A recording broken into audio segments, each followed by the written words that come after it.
Hola, hola. Feliz instante santo para todos. Bienvenidos a la lectura correspondiente al día de hoy. Empezamos con nuestra habitual invocación. Padre, mi mente se aquieta hoy para recibir los pensamientos que tú me ofreces y acepto lo que viene de ti en lugar de lo que procede de mí. No conozco el camino que conduce a ti, pero tú lo conoces perfectamente. Guía a tu Hijo por el tranquilo sendero que lo lleva hasta ti. Haz que mi perdón sea total y completo y que tu recuerdo, Padre, retorne a mí.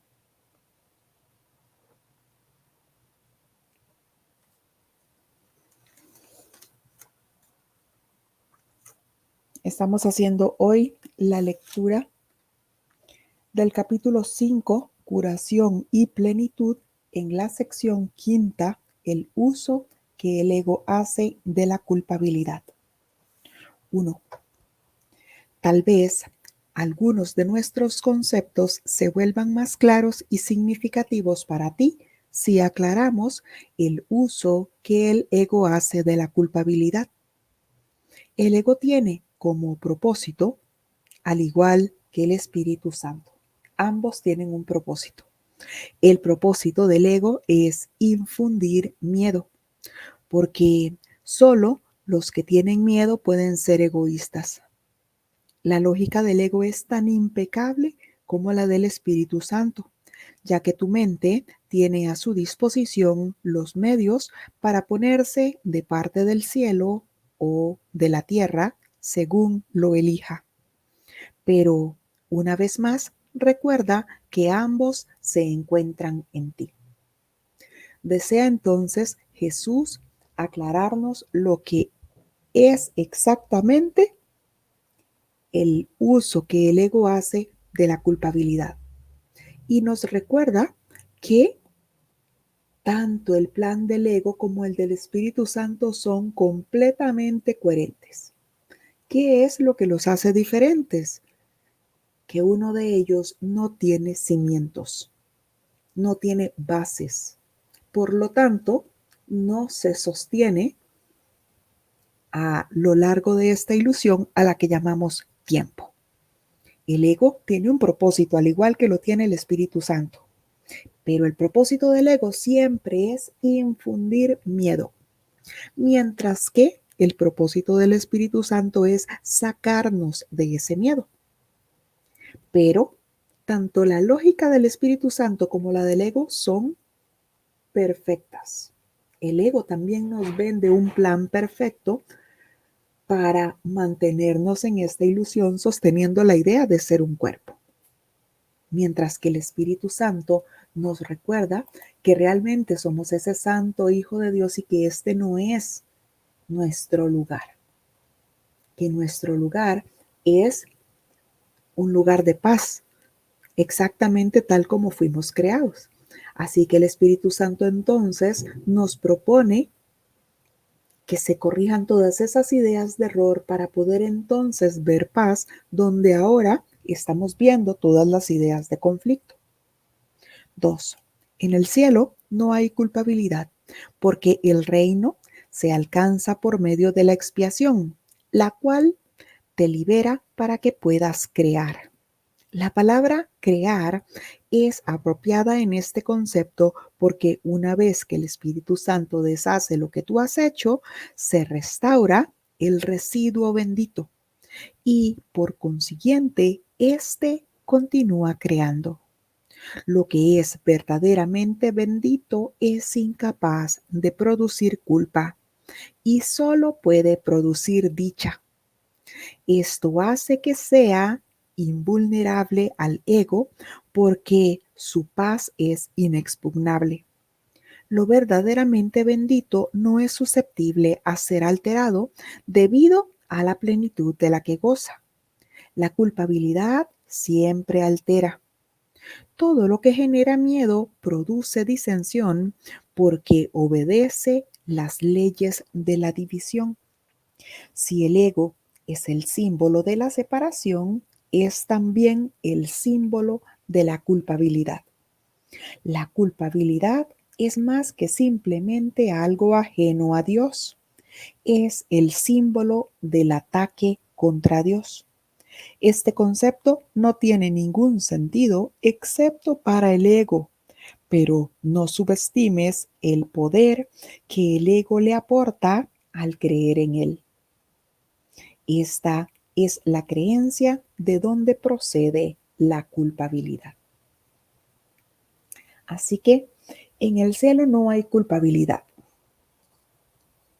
porque ahí en el cielo entonces ya nosotros hemos alcanzado la expiación. Hemos decidido elegir toda esa cadena eslabonada de perdón. Hemos decidido nosotros que sea el Espíritu Santo quien corrige todas esas percepciones nuestras.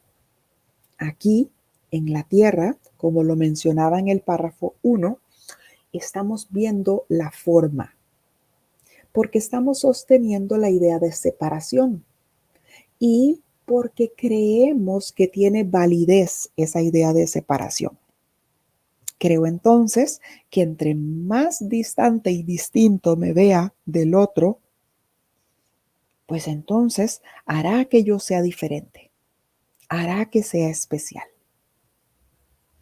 La palabra crear es apropiada en este concepto porque una vez que el Espíritu Santo deshace lo que tú has hecho, Él restaura el residuo bendito y por consiguiente el residuo bendito continúa creando.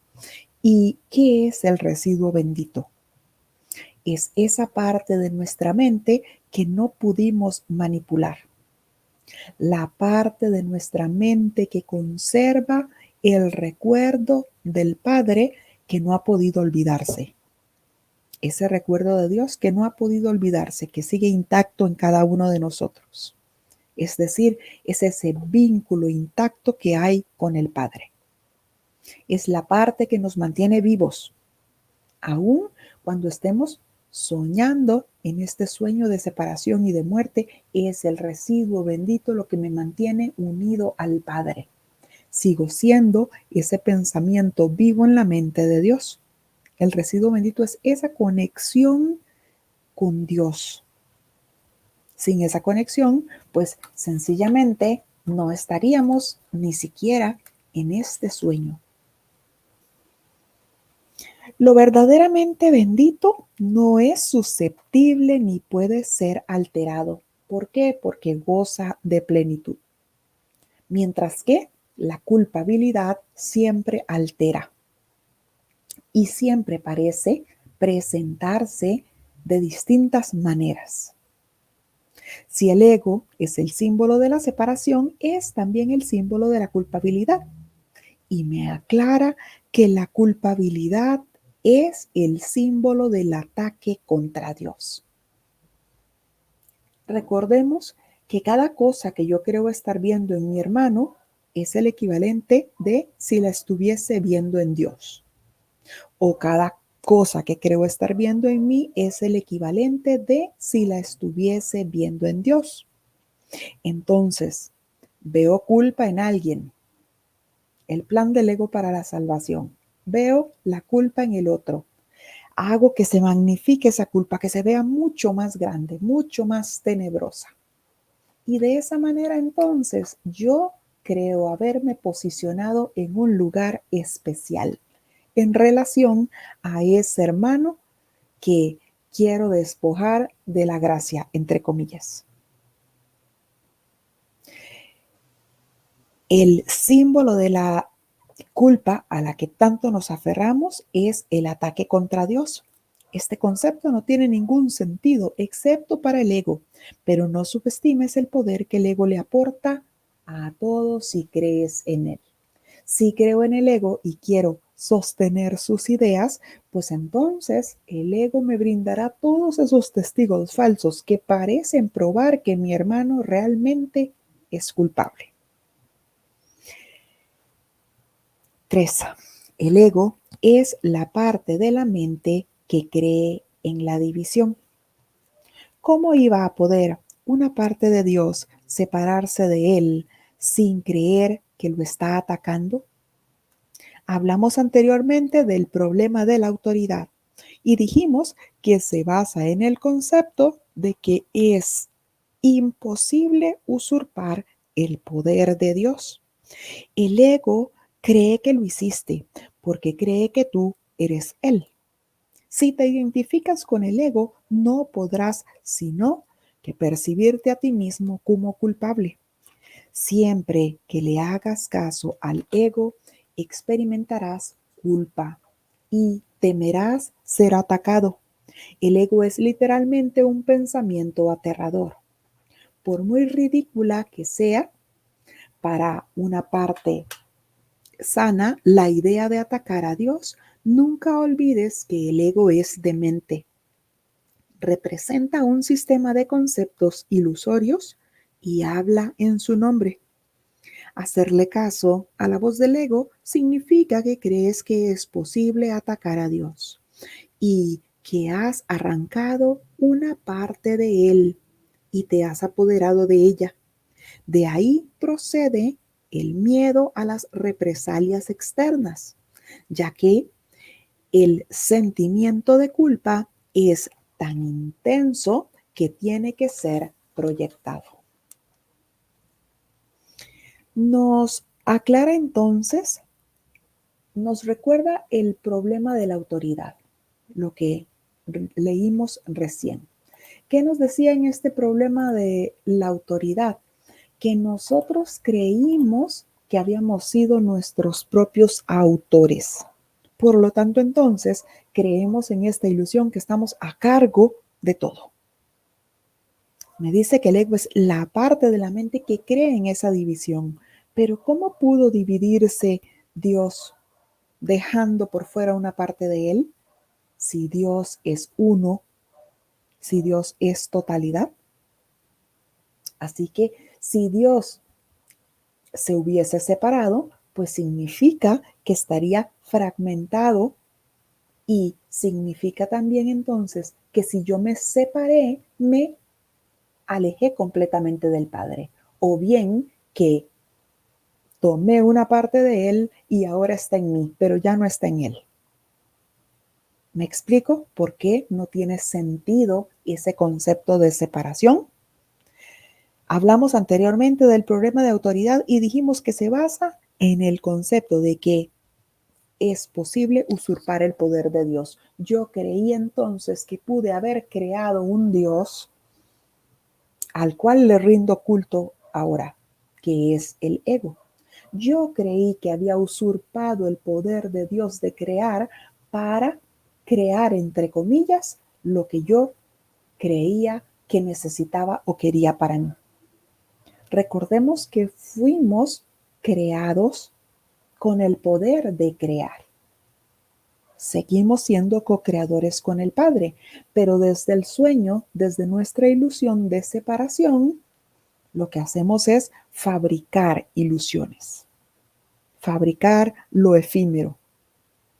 El ego cree que eso es lo que tú hiciste y me aclara que el ego cree que él y yo somos cosas separadas.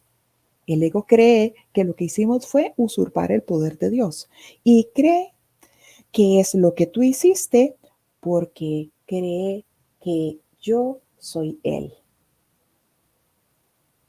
Cree entonces que yo actué en favor de Él. Cree entonces que yo realmente pude usurpar el poder de Dios como si yo fuese entonces quien decidió la separación, verse separado, verse distinto y verse especial. Pero me dice Jesús como si tú fueses Él. Ahí me está diciendo claramente que no soy el ego, que el ego entonces no es más que otro sistema de pensamiento al que yo decido apoyar o rechazar. Siempre que le hagas caso al ego, vas a experimentar culpa y vas a temer ser castigado. Desde esa idea de separación en donde creo haber usurpado el poder del Padre.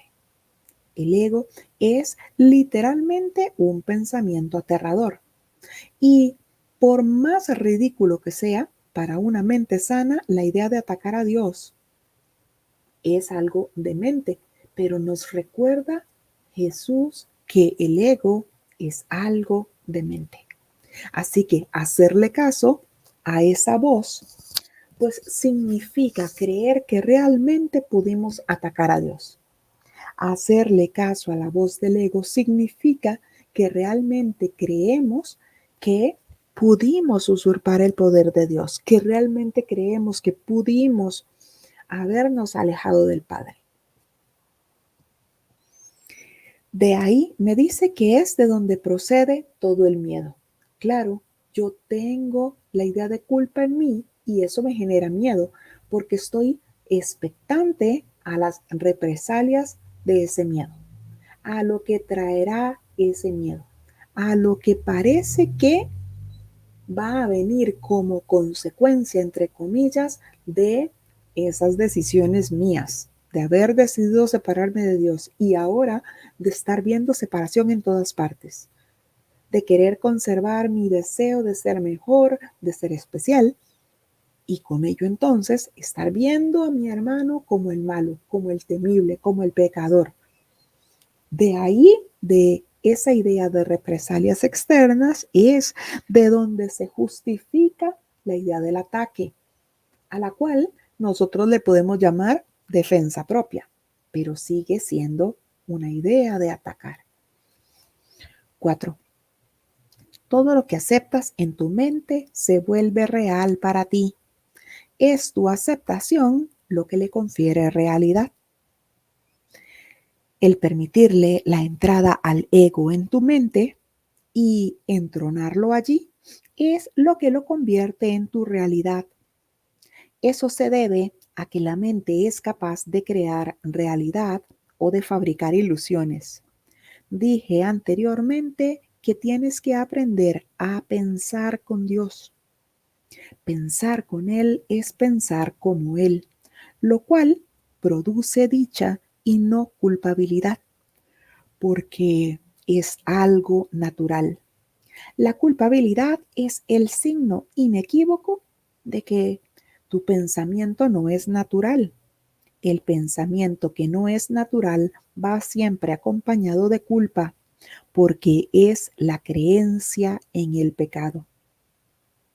El ego no percibe el pecado como una falta de amor, sino como un decidido acto de agresión.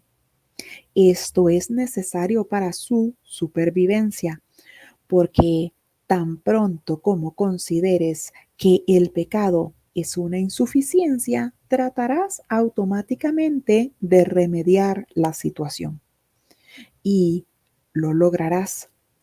Para que para el ego eso es la perdición, pero tú tienes que aprender a verlo como tu emancipación. Todo lo que aceptas en tu mente se vuelve real para ti. Es tu aceptación lo que le confiere realidad. Y aquí empezamos a comprender un poco más lo que el curso nos enseña como la correcta negación. Si no es de Dios, no es real, así que no puede ser real para mí. Pero si yo lo acepto en mi mente, se vuelve real para mí. El aceptarlo le confiere realidad para mí. Así que le permito yo la entrada al ego en mi mente, creyendo que puedo enfermar, que me pueden hacer daño, que puedo estar carente, que se me puede ocasionar alguna clase de pérdida, dolor. Ahí estoy permitiéndole la entrada al ego en mi mente y lo estoy entronando en mi mente. Estoy creyendo en todo eso que es ilusorio, en todo eso que no es real, pero al permitir eso, hará que sea real para mí. Todo lo que aceptas en tu mente se vuelve real para ti. Es tu aceptación lo que le confiere realidad. Es decir, que si yo no lo acepto, si no me encariño con esos ídolos, dejaré de verlos en mi mente, porque no se volverán reales para mí debido a que no los estoy aceptando. El permitirle la entrada al ego en tu mente y entronarlo ahí es lo que lo convierte en tu realidad. Me está aclarando Jesús que tengo perfectamente la decisión en mis manos. No significa que el ego ya esté dominante por completo. Significa entonces que soy yo quien quiero conferirle realidad a todas las ideas de dolor que me brinda.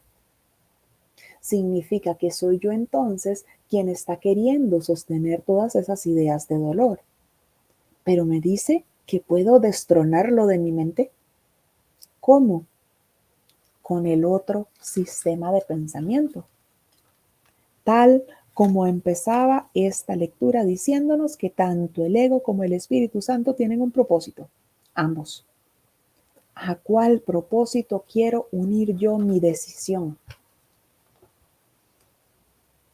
Dije anteriormente que tienes que aprender a pensar con Dios. Y pensar con Dios es pensar como Dios, lo cual produce dicha y no culpabilidad porque no es algo natural.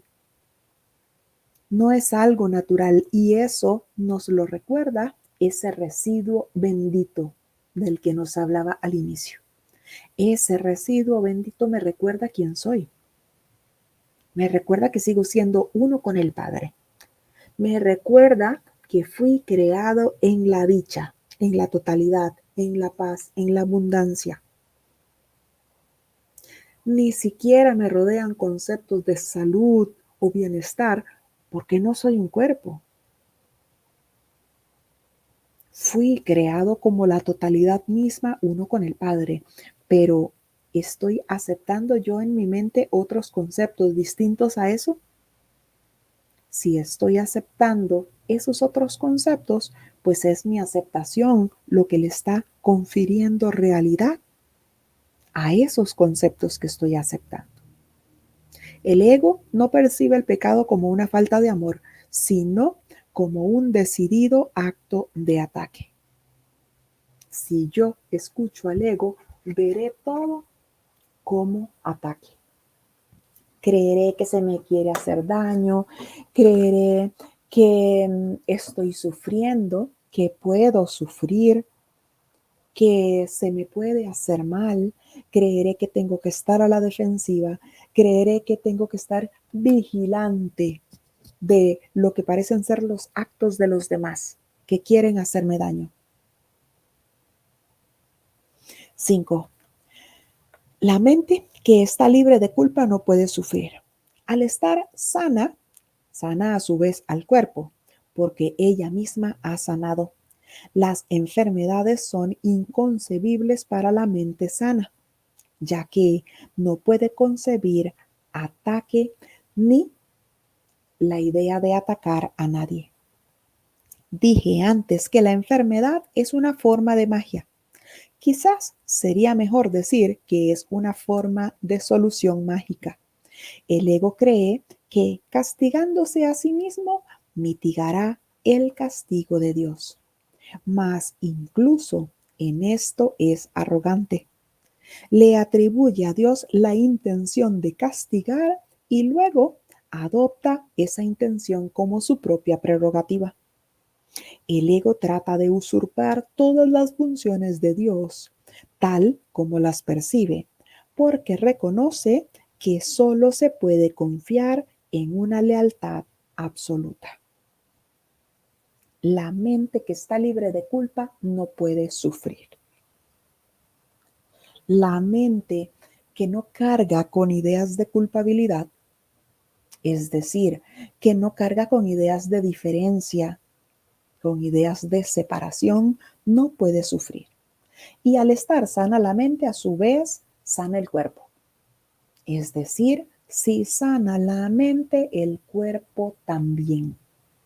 Me lo dice Jesús textualmente en este libro. La mente que está libre de culpa no puede sufrir. Al estar sana, sana a su vez el cuerpo porque ella misma ha sanado.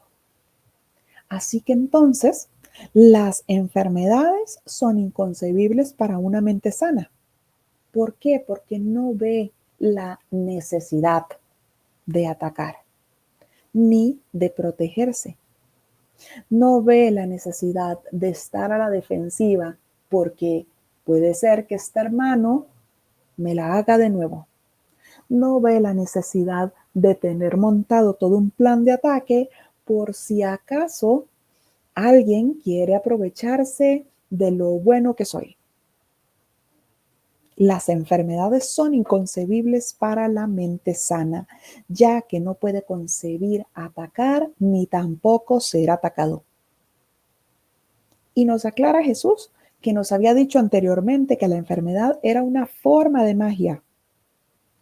Ahora nos dice que es mejor decir que es una forma de solución mágica. ¿Por qué?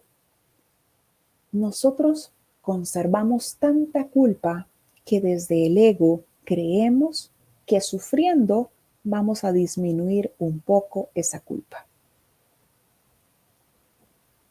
En lugar de pedir corrección para todas esas ideas de error en las que me siento tan culpable porque dije algo que ahora parece que me duele, porque creo haber hecho algo que Dios no haría, o porque creo que no hice algo que Dios hubiese hecho por mi hermano.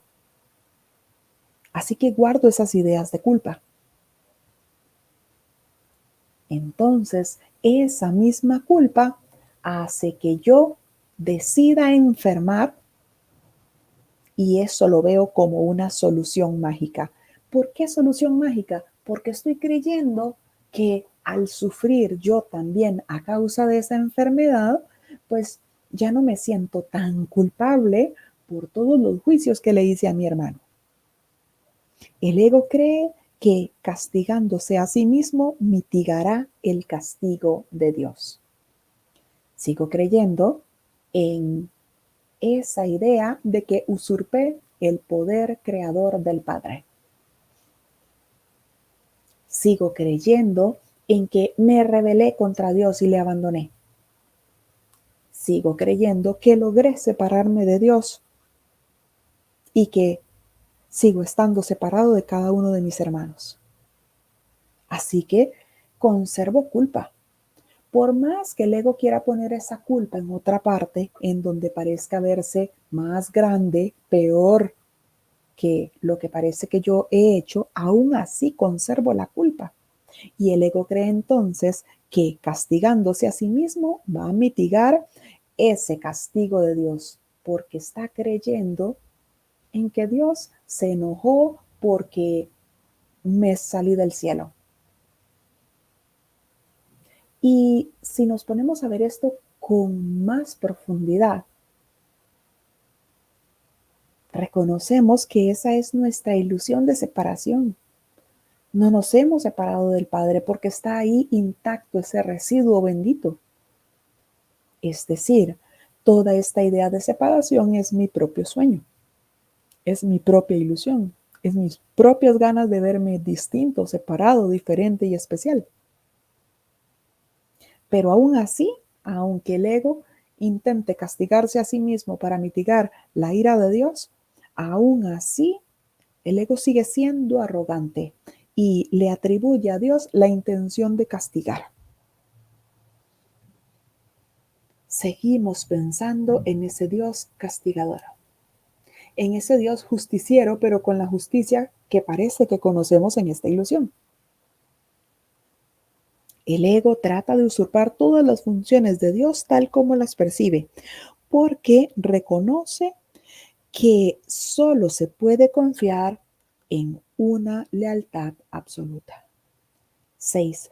El ego no puede oponerse a las leyes de Dios de la misma manera en que tú tampoco puedes hacerlo, pero puedes interpretarlas de acuerdo con lo que deseas al igual que tú.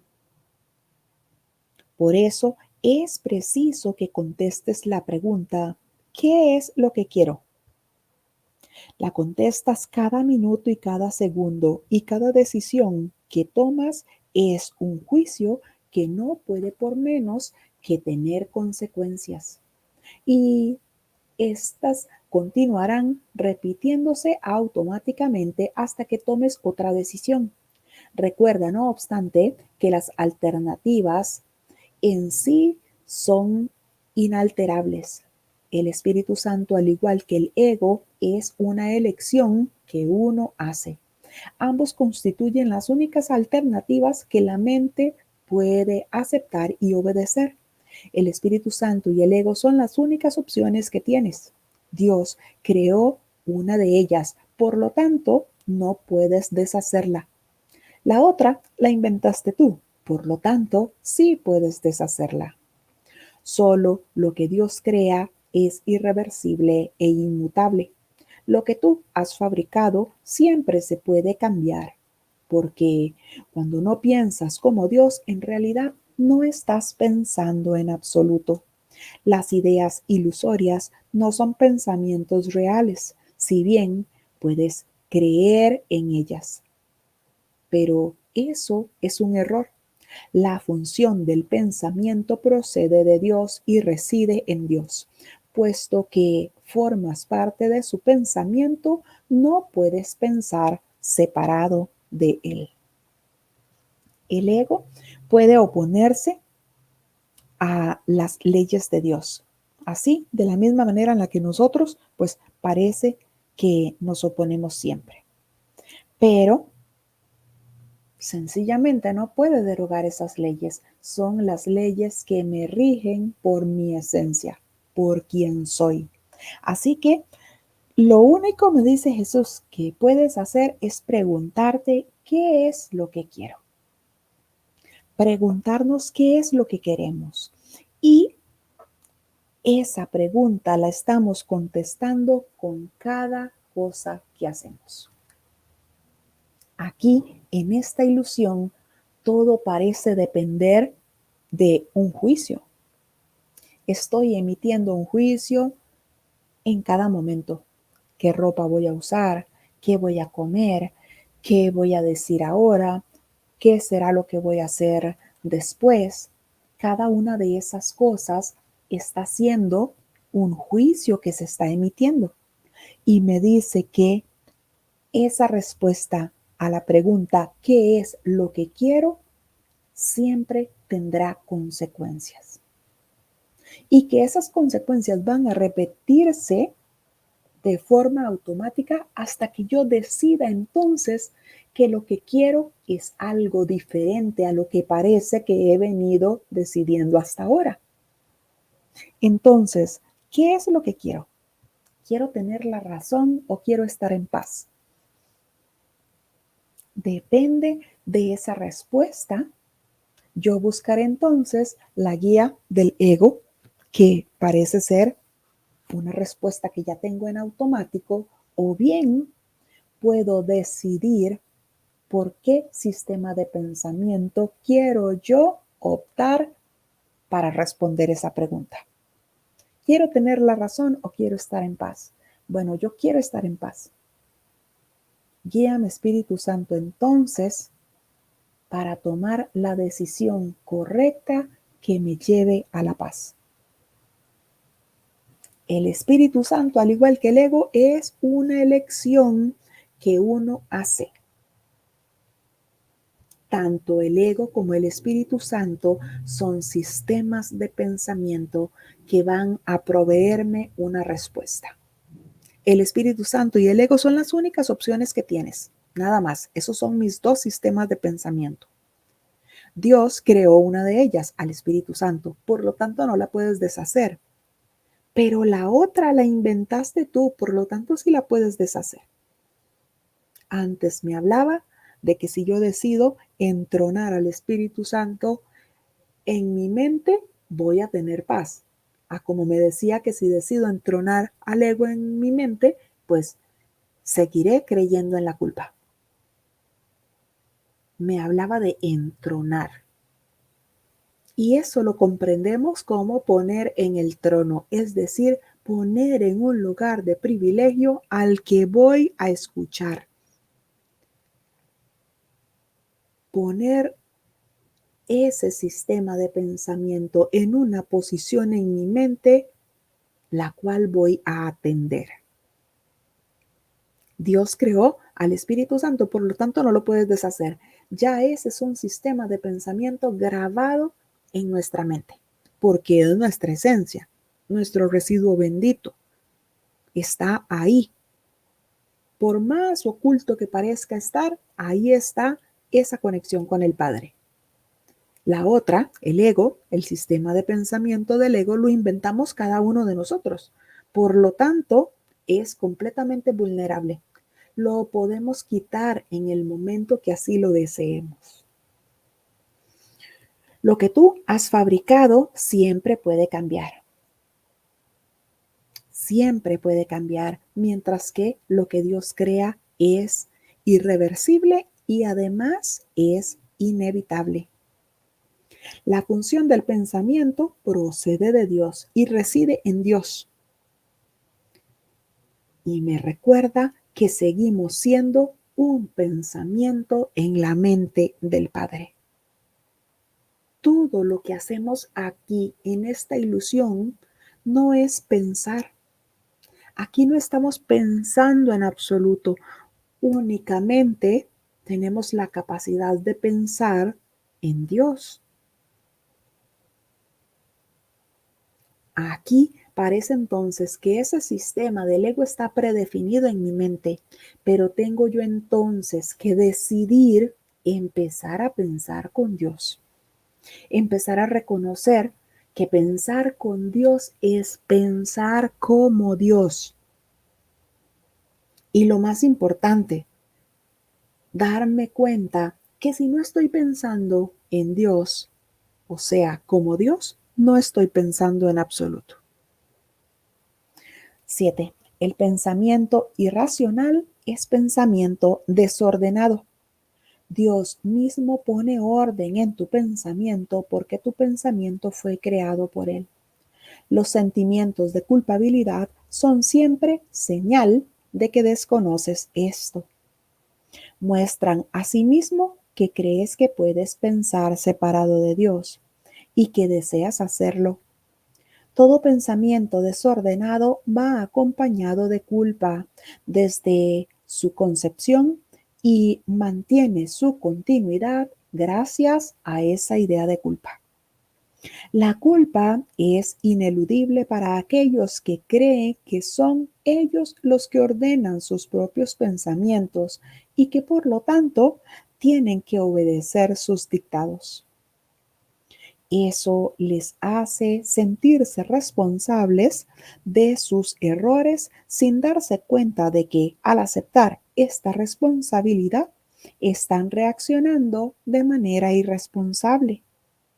Si la única responsabilidad del obrador de milagros es aceptar la expiación para sí mismo, y te aseguro que así es, la responsabilidad, por lo tanto, no debe ser expiado y no puede entonces recaer sobre ti.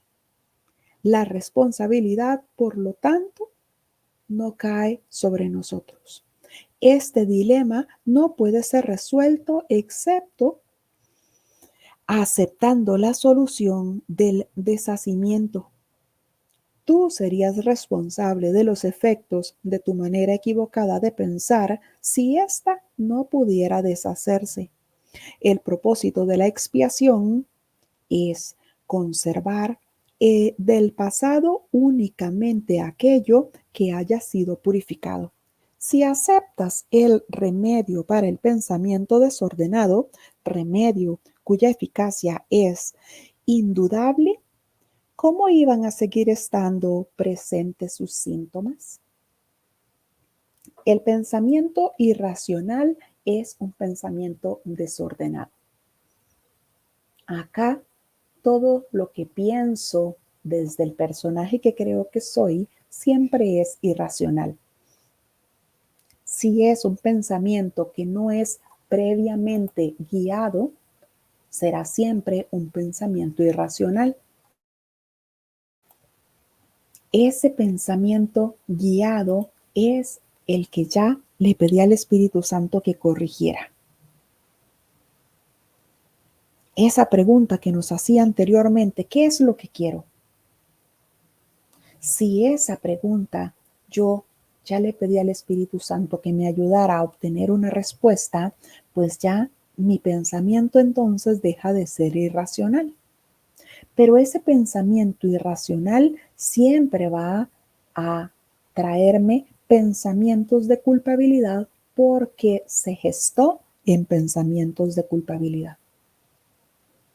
Todos esos sentimientos de culpabilidad son siempre señal de que desconoces esto.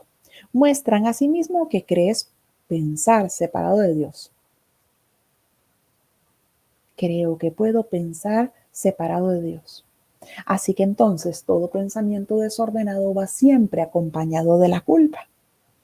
Y aquí entonces empieza Jesús a decirnos que podemos pedir guía para cada una de estas ilusiones que estoy viendo.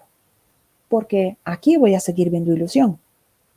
Pero puedo entonces pedir guía preguntándome qué es lo que quiero. Quiero seguir viendo a este hermano culpable, temible y malo, lo cual parece hacer que yo ande por la calle precavido, pensando que en cualquier momento va a poder atacarme. La culpa es ineludible para aquellos que creen que son los que ordenan sus propios pensamientos. Vuelve nuevamente a recordarnos el problema de autoridad. Yo creo que soy mi propio creador con minúscula. Por lo tanto, creo entonces que estoy a cargo. Así que la culpa es ineludible para aquellos que creen que pueden ordenar sus propios pensamientos, para los que creen que tienen que obedecer sus propios dictados. ¿Por qué? Porque se sienten responsables de sí mismos. ¿Estoy yo sintiéndome responsable de mí mismo? Y creo yo entonces que tengo que salir de estos asuntos que estoy viendo por mi propia cuenta, que tengo yo que buscar la forma de cómo solucionar, entre comillas, lo que parecen ser todas esas ideas de conflicto en las que ahora creo. Ahí significa que estoy creyendo que estoy a cargo de mí mismo. Es decir, estoy claramente en ese problema de autoridad, creyendo que soy mi propio autor. La única responsabilidad del obrador de milagros es aceptar la expiación para sí mismo. Cada uno de nosotros como obradores de milagros tenemos que aceptar la expiación para nosotros mismos.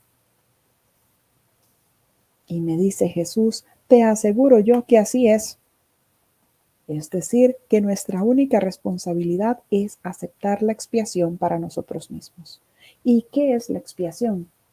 El deshacer de todas esas ideas de error. El deshacimiento de todas las ideas de error. Que se deshagan en mi mente todas esas ideas de conflicto, todas esas ideas de error. Aceptando eso para mí mismo, entonces habré decidido de manera correcta, porque habré decidido con el guía que Dios me dio, con ese sistema de pensamiento que es irreversible e ineludible. ¿Por qué? Porque fue creado por Dios. De esa manera entonces no van a continuar repitiéndose todas esas consecuencias que parece que siempre tengo por las decisiones que tomo desde ese sistema irracional, desde el pensamiento irracional, desde el ego. Este dilema no puede ser resuelto excepto aceptando la solución del deshacimiento, que se deshagan en mí todos los conceptos que tengo preconcebidos, todas las ideas, todos los juicios, todo lo que creo que es, todo lo que me enseñaron, todo lo que creo que aprendí, la forma en la que creo que soy, porque el mundo me hizo así. dejando de lado todo eso preconcebido que acepté para mí, a lo que acepté en mi mente y por eso se volvió realidad para mí, si dejo de lado todo eso y empiezo a pedir que se me ayude para que se reinterpreten todas esas ideas de error, ahí estoy empezando a aceptar la expiación. El propósito de la expiación es conservar del pasado solo lo que ha sido purificado. Es decir, que no voy a usar el pasado como parece que lo estoy usando ahora. Ahora estoy usando la idea de pasado para preparar mi propia defensa. No vaya a ser que me ocurra lo mismo con esta otra persona.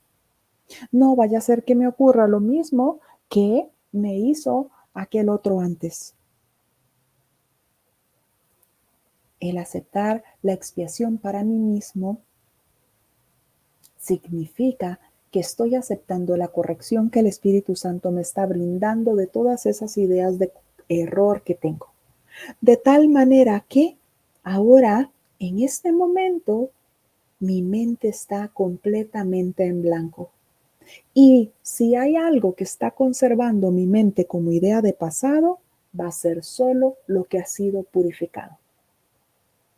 Van a ser solo esos pensamientos amorosos, van a ser solo las ideas que yo ya entregué y el Espíritu Santo purificó. De tal manera que esas ideas ahora purificadas hacen que yo me vea a mí mismo y vea a mis hermanos sin ninguna idea de conflicto, de culpa, de temor, de enfermedad, de muerte, de pérdida económica. Y si se ha purificado ya todo eso, si se ha corregido ese pensamiento desordenado, ¿cómo iban a seguir presentándose sus síntomas? Jesús me garantiza que una vez que se corrijan esas ideas de error, yo ya no voy a verlas más.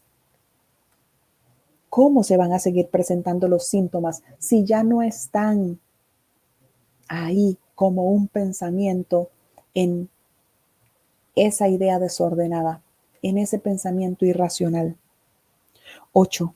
La continua decisión de permanecer separado es la razón posible de que siga habiendo sentimientos de culpabilidad. Hemos dicho esto antes, pero no subrayamos los resultados destructivos de tal decisión. Cualquier decisión de la mente afecta tanto el comportamiento como la experiencia. Lo que tú deseas, esperas que tenga lugar. Esto no es algo ilusorio. Tu mente forja tu futuro y se lo devolverá a la creación plena en cualquier momento si primero acepta la expiación. Retornará a sí mismo a la creación plena en el instante en el que haya hecho eso. Al haber renunciado a su pensamiento desordenado, la correcta ordenación del pensamiento se hace evidente. Tengo entonces que empezar a pedir esa corrección.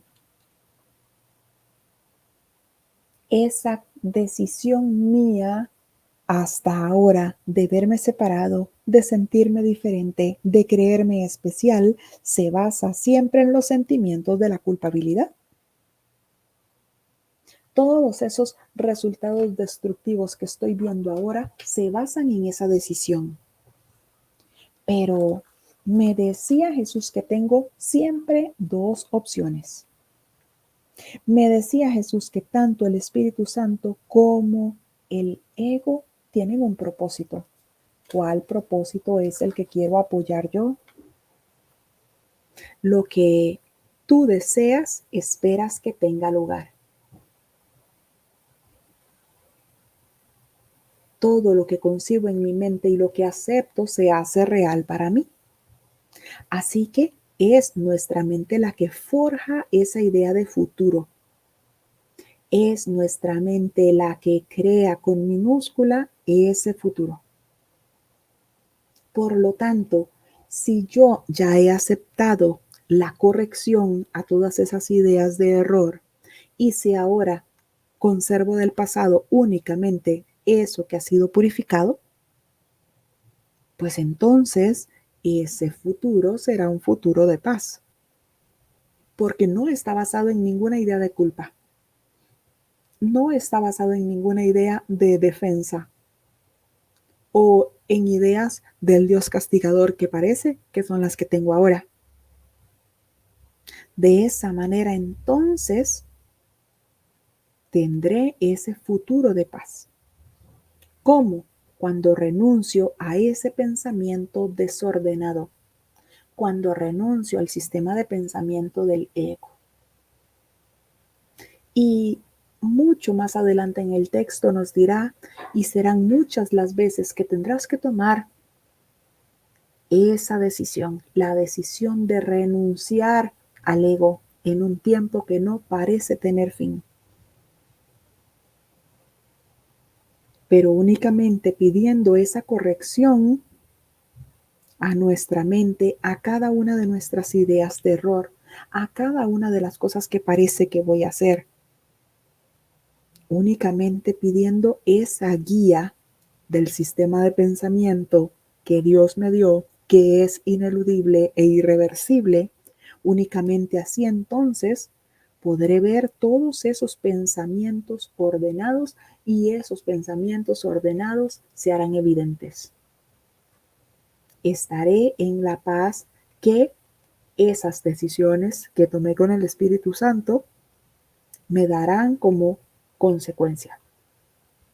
Ya me decía que todo tiene una consecuencia, que puedo seguir en automático, tal como estoy ahora, haciendo las cosas desde lo que parece ser mi propio juicio, mis propias decisiones, que me creo mi propio autor, basándome en la idea de culpa, en la idea de pasado, en la idea de error.